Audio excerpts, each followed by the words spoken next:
PreViewGh ye di kan ebo amane se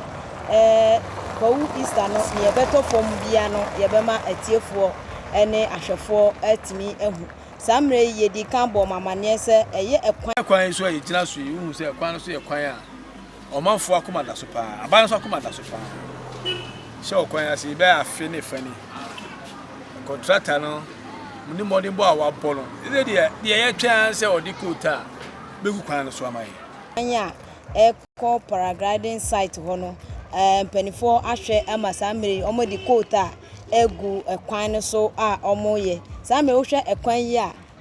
eda so ya samre sese ya eye ekwan a eko paragliding site ho eye Odweanoma epopo no so enti Kwahu we nyina eye ahoboabo a kire se afi de no de ebeye krabehwe sane se mfie mienu ni a ye ntimi endi no me kan se amanfo dodo na abo mutirimu pose omo de mfie mienu ni nyina behwem enti se wo hwe ekwan ya eye ekwan a eko eye Odweanoma popo no so be ya ye gina edi parachute esane edi kosi nkoko sports stadium ho no nti ekwan no mpanifo edi omobo hye so edi kota etimi egu ekwan no so ekwan no baabi ewo ho a omo ekire se contractor me yehu se omo beye no concrete eye ofo pepo no ankasa edi ko Odweanoma epopo no so samira me ne okasa de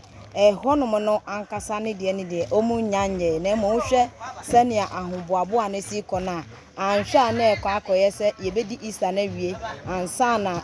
biaye a yede eye concrete na ankasa ebegu so no eno so atimi abaso nti samre de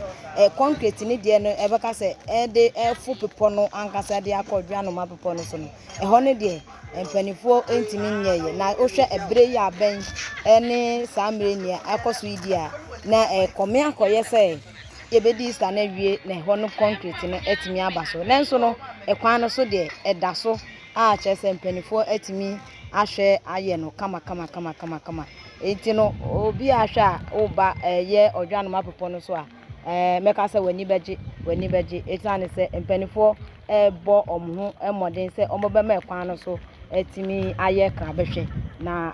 etimi so aye accident free e de amon man